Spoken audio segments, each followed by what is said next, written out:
வணக்கம் ஜோதிடம் tax channel நேர்களே, நான் உங்கள் அன்பான சயின்டிஃபிக் வேதிக் அஸ்ட்ராலஜர் அஸ்ட்ரோ அறிஞ்சி பேசுகிறேன்.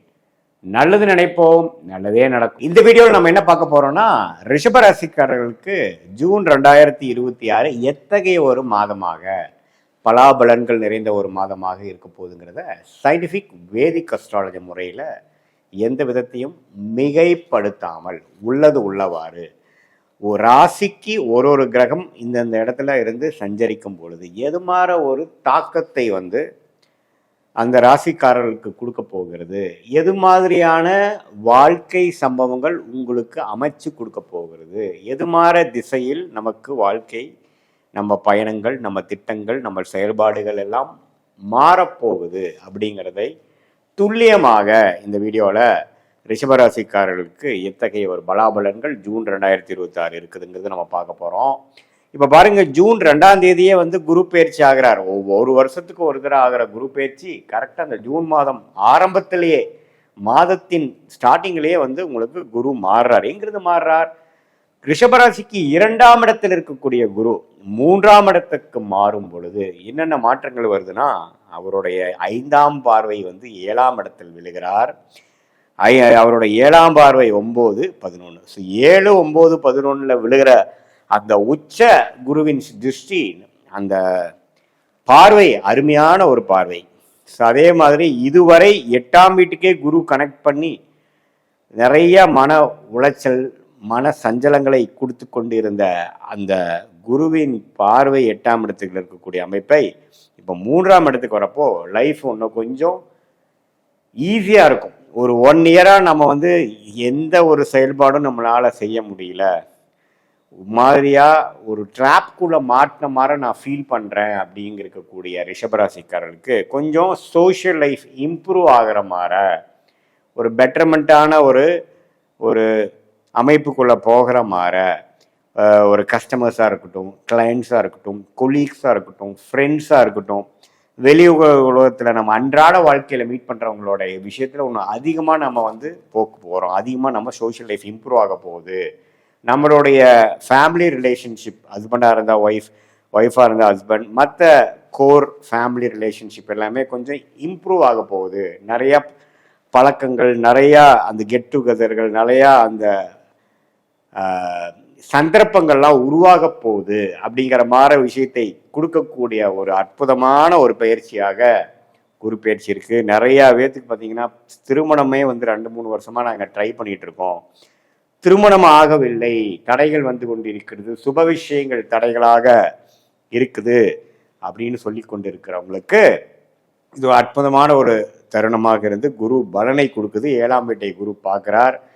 பூர்வீகம் விஷயம், அப்பா விஷயங்கள், அப்பாவோட அப்பா, தாத்தா, பாட்டனார் விஷயத்தின் மூலமாக சில பூர்வீகத்தில் நாங்கள் சிலதெல்லாம் எதிர்பார்க்குறோோம், சில ப்ராப்பர்ட்டிஸு, சில சொத்துக்கள், சில நல்லது கெட்டதெல்லாம் நாங்கள் சாதகமாக எதிர்பார்க்குறோம் அப்படிங்கிறவங்களுக்கு 9ஆம் இடத்தை குரு பார்க்கறதுனால அது மாதிரியான ஒரு நல்ல விஷயங்கள்லாம் நடக்கக்கூடிய அமைப்புகள் நம்ம பார்க்கலாம்.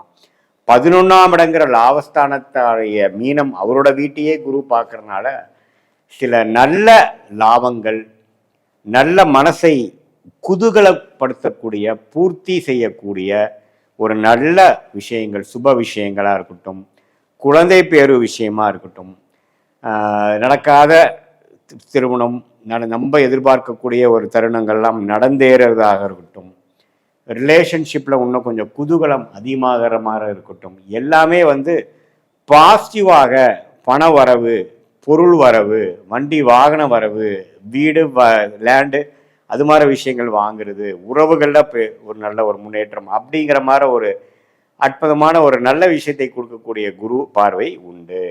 அதே சமயத்தில் ராசி அதிபதியாகிய சுக்கிரனே பாருங்க, சுக்கிரனோட வீட்டிலேயே ராசிக்குள்ளேயே இருந்து அதுக்கப்புறம் 2ஆம் இடத்துல இருக்கிறார், அப்புறம் 3ஆம் இடத்துக்கு போறார். ஸோ சுக்கிரனோட சஞ்சாரமும் அற்புதமாக இருக்கிறது. ராசி அதிபதியே எந்த விதத்திலும் செவ்வாயால் பாதிக்கப்படாமல், சனியால் பாதிக்கப்படாமல், புதன் குருவால் சேர்ந்து இருக்கக்கூடிய தருணங்கள் பல நாட்கள் இருக்கிறதுனால நல்லாவே மனசு சந்தோஷமாகவும், நல்ல ஒரு மாற்றங்கள் வாழ்க்கையில் கடந்த ஒரு வருஷமாக சில விஷயத்தை எதிர்பார்த்து நடக்காமல் போய் கொண்டிருக்கக்கூடியவர்களுக்கு கொஞ்சம் நம்ம நினச்சதெல்லாம் கொஞ்சம் நடக்குது, திடீர்னு சில பிரேக் த்ரூஸ் வருது, நம்ம எதிர்பார்க்கக்கூடிய ரெகக்னிஷன், எதிர்பார்க்கக்கூடிய மாற்றங்கள், எதிர்பார்க்கக்கூடிய பணவரவுகள், எதிர்பார்க்கக்கூடிய ப்ரொமோஷன் இது எல்லாமே நமக்கு கிடைக்குதுங்கிற மாதிரி ஒரு நல்ல அமைப்பை கொடுக்கக்கூடியதாக இருக்கிறது.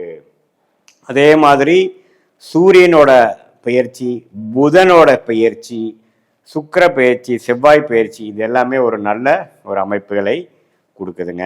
லேட்டர் இந்த மந்த் தான் பார்த்தீங்கன்னா செவ்வாய் ராசிக்குள்ளேயே வரும் பொழுது சில கோபதாபங்கள், சில டென்ஷன் அது மாதிரி விஷயங்கள் கொடுக்குமே ஒழிய ஓவராலாக பார்க்கும் பொழுது ரிஷபராசிக்காரர்கள் வியாபாரிகளாக இருந்தாலும் சரி, தொழில் இப்போ தான் ஸ்டார்ட் பண்ணக்கூடியது இப்போ தான் ஒரு செல்ஃப் எம்ப்ளாய்டாக இருக்கீங்கிற மாதிரி இருந்தாலும் சரி, எம்ப்ளாயீஸாக அதாவது வேலைக்கு போகக்கூடிய உத்தியோகஸ்தர்களாக இருந்தாலும் சரி, மாணவர்களாக இருந்தாலும் சரி, இல்லத்தரசிகளாக இருந்தாலும் சரி, சீனியர் சிட்டிசன்ஸாக இருந்தாலும் ஓரளவுக்கு மனசு சஞ்சலங்கள் குறைந்து ஒரு நல்ல விஷயங்கள் வாழ்க்கையில் நம்ம எதிர்பார்க்கக்கூடிய உறவுகள் விஷயத்தில் இருந்தாலும் சரி, பண விஷயத்தில் இருந்தாலும் சரி, உடல்நல விஷயங்களாக இருந்தாலும் சரி, ஓரளவுக்கு வாழ்க்கை கொஞ்சம் சுவாரஸ்யமான சில விஷயங்கள் நடக்குது.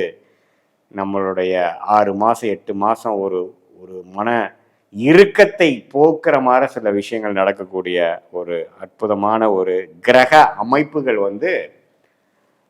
சனி 11 இருக்க, ராகு 10 இருக்க, 4 கேது இருக்க, இது மாதிரி இந்த புதன் சுக்கிரன் அது மாதிரி கிரகங்கள் நல்ல ஒரு அமைப்பில் இருக்கிறதுனால அந்த குரு பயிற்சியும் பார்த்திங்கன்னா நல்ல தாக்கத்தை கொடுக்கறதுனால சில நல்ல வாழ்க்கை மாற்றங்களை நாம் எதிர்பார்க்கலாம் என்று நம்ம தெரிஞ்சு கொள்ளலாம். ஸோ இதனால ரிஷபராசிக்காரர்களுக்கு இதுதான் ஒரு பொதுவான ஒரு பலனாக வருகிறதை ஒழிய உங்களுடைய ஜென்ம ஜாதகம், பிறந்த தேதி, பிறந்த நேரம், பிறந்த ஊரை வைத்து வரக்கூடிய தசா புக்திகள் வைத்து அந்த தசநாதன் உங்கள் ஜாதகத்தில் எப்படி இருக்கிறார், அந்த புக்திநாதன் உங்கள் ஜாதகத்தில் எப்படி இருக்கிறார், நீங்கள் ரோகிணி நட்சத்திரத்தில் பிறந்தீங்களா, மிருகசீர நட்சத்திரத்தில் பிறந்தீங்களா, கிருத்திகை நட்சத்திரத்தில் பிறந்தீங்களா, இப்போ என்ன தசை போயிட்டு இருக்கு, அந்த தசை உங்கள் லக்னத்துக்கு எத்தகைய தசையாக வருகிறது, என்ன ஆதிபத்தியங்கள் இப்போ நடந்து கொண்டிருக்கிறதுங்கிறதெல்லாம் நம்ம எடுத்து இப்போ நம்ம சொன்ன குரு பயிற்சி, சனி பயிற்சி, இந்த ராகு, இந்த இருக்கக்கூடிய கிரகத்தின் கோச்சார அமைப்பு ஜூன் மாதத்துக்கு எப்படி இருக்குன்னு பார்த்தோம் இல்லைங்களா, அதையும் சேர்த்து வைத்து பார்க்கும் பொழுது சயின்டிஃபிக் வேதிக் அஸ்ட்ராலஜி முறையில் துல்லியமான பலன்கள், அதாவது டிகிரி அடிப்படையில் ஒரு கிரகமும் நம்ம ஜாதகத்தில் எப்படி இருக்கு, நம்ம பிறக்கிறப்போ யார் யாரை பார்த்துக்கிறாங்க, ஓவராலாக பார்க்காம துல்லியமாக சயின்டிஃபிக்காக பார்த்து எதையும் மிகைப்படுத்தாமல் மூட நம்பிக்கை அது மாதிரி விஷயத்துக்குள்ளே போகாமல் ஒரு கிரகமும் இருக்கும் பொழுது சயின்டிஃபிக்காக என்ன ரிசல்ட் கொடுக்கும், என்ன மாதிரி பலன்களை கொடுக்கும் அப்படிங்கிறத துல்லியமாக பார்த்து அதற்கேற்ற ஷார்ட் டேர்ம் எப்படி இருக்கு, நமக்கு லாங் டேர்ம் எப்படி இருக்கு, எந்த மாதிரி விஷயங்கள் எது மாதிரி நேரத்தில் நடக்கும் பொழுது எது மாதிரி விஷயங்கள் நமக்கு நடக்கும், எந்த கிரகம் நமக்கு ஃபார்ச்சுனேட்டாக மிகவும் யோகமாக இருக்கு, அந்த கிரகம் நமக்கு எத்தகைய ஒரு தொழில், எத்தகைய ஒரு துறையில் நமக்கு ஜெயிக்க கொடுப்பார் அப்படிங்கிற விஷயங்களெல்லாம் நம்ம பார்த்து அதுக்கு தகுந்த மாதிரி முடிவுகளை எடுத்து சயின்டிஃபிக் வேதிக் அஸ்ட்ராலஜி மூலமாக நல்ல பலன் அனுபவிக்க முடியும் என்று சொல்ல விரும்புகிறேன். மீண்டும் மற்றொரு காணொலியில் சந்திப்போம். நன்றி, வணக்கம்.